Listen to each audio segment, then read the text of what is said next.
Hello, today we'll be covering question 22, which is finding the area of this triangle base on a right triangular prism, which is this.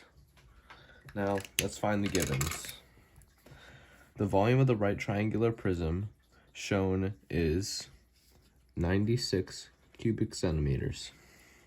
What is the area in centimeters squared of one of the triangular bases of the prism, which is this? All right. Now, the other given, which is a bit sneaky, is right here. That's 12 centimeters. So, how do we figure this out?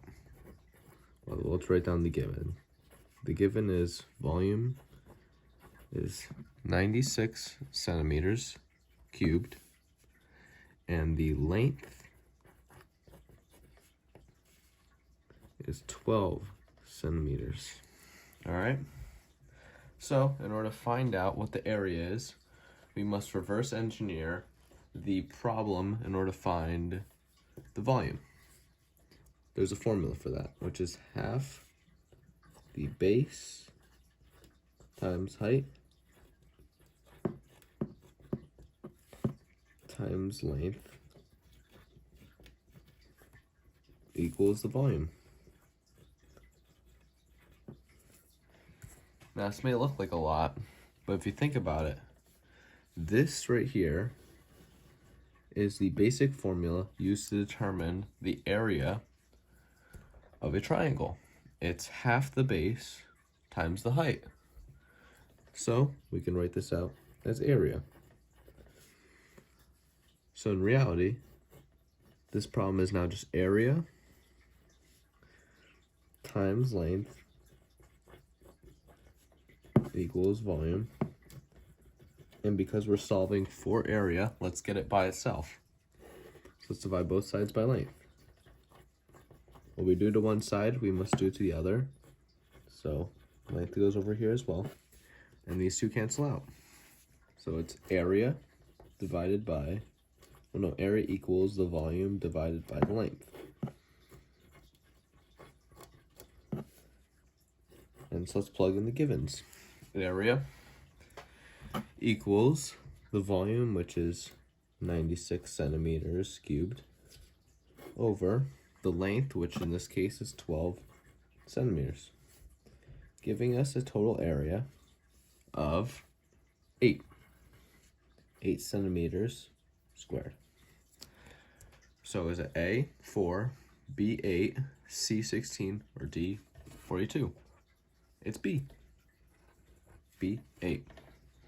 All right, now that we got that one over, let's run a problem that you can do. You can do at home. So, the volume of the right triangular prism shown is 42 centimeters cubed. What is the area in centimeters squared of one of the triangular bases of the prism? And in this case, the length is now 7 centimeters. Now I'll give you a minute in order to solve this problem.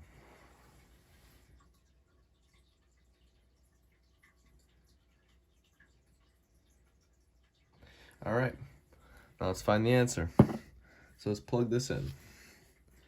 Half the base times the height times the length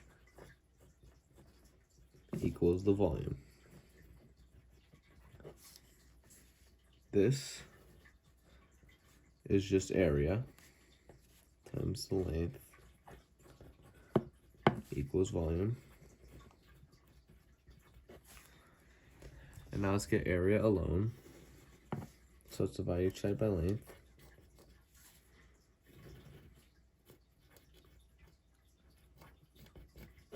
Maybe that's just area equals volume divided by length. All right. Now let's plug in our givens. And our givens are volume is 42 centimeters cubed, and the length is now 7 centimeters. So let's plug that in. Area equals the volume of 42 centimeters cubed over the length of 7 centimeters, which will total out to be 6 centimeters squared. And so is it A, 4, B, 5, C, 6, or D, 7? Answer is C. Hopefully you got that answer, and I'll see you in the next one. If you have any further questions about this or any other math-related questions, you can contact people that are on the Math Honor Society, or for this specific problem, you can contact me at andrew.bakari@ewg.k12.ri.us. It's a bit of a mouthful, but I didn't write it that way, so hopefully you understood this question and this problem and learned about how to find the area of certain parts of a prism, while also being able to determine what are the givens. In this case, the given was this and this, and identifying those can be very useful when solving problems. See you in the next one. Peace.